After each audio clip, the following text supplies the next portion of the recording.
Bienvenue. Aujourd'hui, ça va être une petite vidéo particulière parce que d'abord, je suis en week-end dans ma Normandie natale. Je voulais vous faire partager, je ne sais pas si vous les voyez, les vaches qui sont là-bas et qui vont écouter avec attention, je l'espère, le cours d'aujourd'hui. Je vous remercie toujours pour vos commentaires. Et puis, rappelez-vous, pensez à vous abonner parce que régulièrement, on me demande, David, est-ce que tu pourrais nous prévenir quand il y a une nouvelle vidéo? En fait, si vous abonnez, ça se fait automatiquement. Et dès que je mets une nouvelle vidéo, une conférence ou un moment important ou une interview, je la mets systématiquement sur la chaîne YouTube. Donc, venez, abonnez-vous. D'abord parce que ça me fera plaisir, parce que la progression, la montée des abonnés, c'est toujours quelque chose qui fait plaisir à l'ego. Et puis on a le sentiment que finalement il y a une vraie résonance et un partage.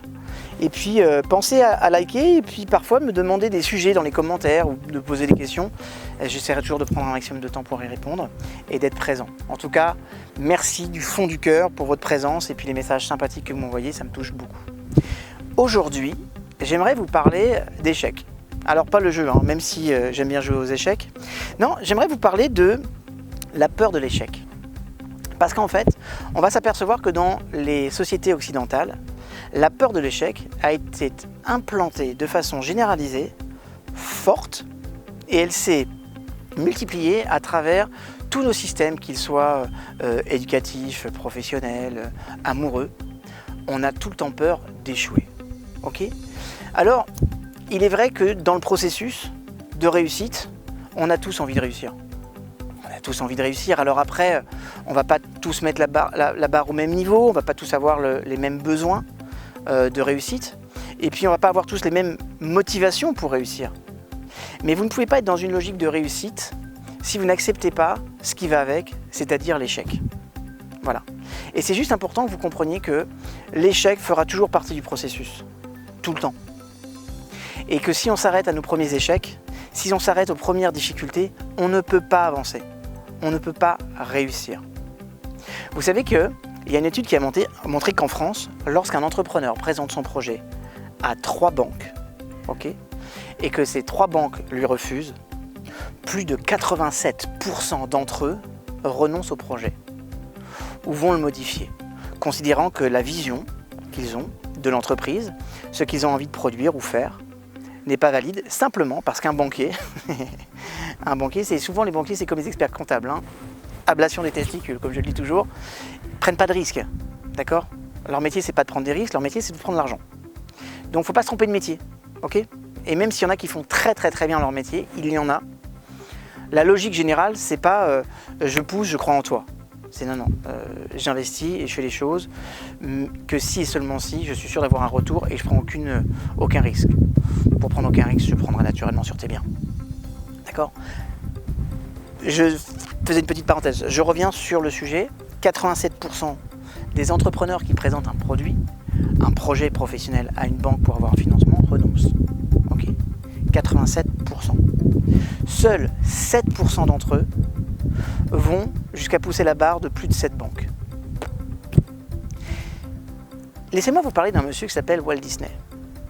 Savez-vous combien de fois Walt Disney a présenté son projet à une banque pour se la faire financer? Pas 7, pas 10, pas 30. 117 fois. Il est allé voir 117 banques. Et la 117e banque était une banque d'origine canadienne qui ne se connaissait pas les lieux et qui ne savait pas ce que c'était vraiment que Orange County. Est-ce que vous pouvez imaginer la détermination de cet homme? Parce qu'il a présenté 117 fois son projet, 117 fois, il n'a pas fait évoluer son projet d'un iota. C'est-à-dire qu'il croyait à son histoire telle qu'elle était présentée. On lui a dit, vous savez, d'avoir un parc dans lequel il y a un paiement unique et à l'intérieur, on a accès à toutes les attractions sans payer et repayer, ça ne fonctionnera pas. Faites un parc avec une petite entrée et puis faites payer différentes attractions. Non, je veux un parc dans lequel les personnes rentrent, sont libres. Et alors, faites un parc à terme, il faut des animaux. Non, il n'y a pas d'animaux, c'est de la fête foraine. Il est resté sur son projet, jusqu'au bout. Vous savez que la grande difficulté et le grand malheur, c'est que en fait, Walt Disney ne verra pas son parc d'attractions. Il mourra avant. Et la journaliste qui a couvert l'événement est allée voir son neveu et elle lui a dit, vous savez, c'est géantissime ce qu'il a créé, votre oncle. Quel dommage qu'il ne le voit pas. Et son neveu a répondu, il l'a vu. Et c'est parce qu'il l'a vu que c'est là aujourd'hui. Ça renvoie à la notion de vision. Je ferai une vidéo sur la vision, prochainement, c'est promis. En attendant, ce que je veux vous dire, c'est que les échecs feront toujours partie de votre route. Toujours. Johnson, le vice-président des États-Unis, quand tu lui as demandé quel est le secret de la réussite, apprenez à échouer le plus possible. Vous savez comment vous avez appris à marcher? En tombant. En faisant des essais et des erreurs. L'équilibre est toujours quelque chose qui repose sur un point. Le fait de se corriger. Et on ne peut pas se corriger dans la vie si on ne fait pas d'erreur. Ça veut dire qu'on ne peut pas faire d'erreur sans accepter la logique d'échec. Et je sais qu'on vit dans une société dans laquelle échouer c'est honteux. Et même si de plus en plus les personnes vous disent « mais non, c'est pas honteux », tout le monde le pense en vrai. Alors moi je vous le dis aujourd'hui, il n'y a aucune honte à échouer. J'ai échoué 2 mariages avant de me retrouver dans le mien et d'être l'homme le plus épanoui du monde avec la femme que j'aime. Sur les 7 entreprises que j'ai créées, j'en ai planté 3. 3 de façon mais catastrophique, d'accord? Et c'est ça que vous devez comprendre. C'est que l'échec, ça fait partie du processus de réussite. Vous voulez réussir, vous voulez avancer, acceptez l'échec, d'accord? Et tirez-en toujours une leçon. Toujours. C'est toute la logique de l'intelligence situationnelle. Je rencontre une situation, j'ai fait une erreur, ok, débrouillez-vous pour ne plus jamais la reproduire cette erreur. D'accord? Donc c'est pas grave d'échouer. Ce qui est grave, c'est de faire perdurer l'échec à travers la notion de scénario de vie. D'accord? Donc je vous renvoie à la vidéo sur la notion de scénario de vie sur cette même chaîne YouTube. Ok? Mais, s'il vous plaît, je veux que vous changiez de vision. Je veux que vous ayez un rapport différent à l'échec. Vous savez, j'ai eu cette chance de travailler avec les personnes qui ont été champions du monde dans plusieurs disciplines, champions olympiques. J'ai travaillé avec les numéros 1 du show business, des personnes de l'univers de la télévision, du cinéma. Pas un seul n'a pas rencontré de façon violente l'échec dans sa vie. Pas un seul! Et c'est ça aussi qui donne de la gloire. C'est ça qui fait que vous êtes un héros. C'est que vous avez rencontré de la difficulté, de l'adversité et que vous avez fait face. Et c'est ce qui donne de la valeur à la vie. Vous voulez réussir? Acceptez l'échec. Parce que je vais vous dire une chose, si vous n'acceptez pas l'échec, vous n'entrerez pas dans la réussite. Vous n'entrerez pas dans ce processus qui va vous faire réussir plus que de raison. Parce que vous aurez peur. La peur de l'échec déclenche toutes les autres peurs. Donc acceptez une chose, que votre objectif, vous pouvez l'atteindre, mais qu'il est possible et qu'il est probable à un moment donné que vous ne l'atteigniez pas. Ce qui va vous amener à faire la distinction entre la notion de risque et de danger, une autre vidéo sur laquelle vous pourrez vous référer sur cette même chaîne, faire la distinction entre la notion de risque et la notion de danger. Mais si vous n'acceptez pas ce rapport à l'échec, mes amis, vous allez vous planter. Ou alors, pire que ça encore, vous n'avancerez pas vers la réalisation de vos pleins potentiels, de vos objectifs, de vos projets, de vos rêves. Et ça simplement parce que derrière, vous avez peur d'échouer. Alors, avancez. Avancez. Et si un jour, l'échec vient frapper à votre porte, ouvrez-lui la porte, acceptez-la et essayez de la comprendre. Faites tout pour comprendre qu'est-ce qui m'a amené là, quelles sont les raisons profondes qui m'ont amené à vivre cet échec, et faites de la résolution de problème. Une autre vidéo, et je vous ai quand même gâté, une autre vidéo sur comment je gère un problème. D'accord? Mais essayez de comprendre qu'est-ce qui est à l'origine de ce problème pour que ça ne se reproduise plus jamais. Et c'est comme ça que vous allez avancer, mes amis. La vie, elle est jamais lisse. Jamais. Que ce soit dans le couple, que ce soit dans le travail, que ce soit dans la famille, avec nos enfants. Mais c'est pas parce que vous rencontrerez l'échec, ce n'est pas parce que l'échec est un champ du possible que vous ne devez pas y aller. C'est tout le contraire. Allez-y. Allez, choisissez les chemins les moins fréquentés. Choisissez les chemins qui vont vous faire sortir de votre zone de confort.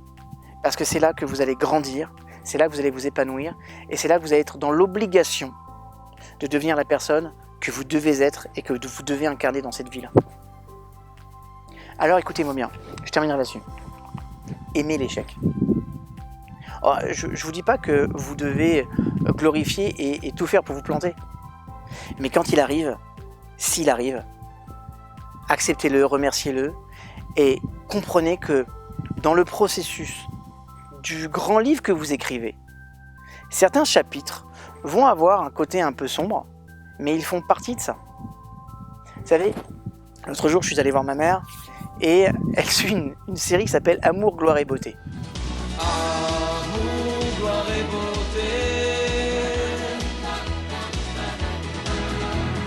Des mots qui font rêver.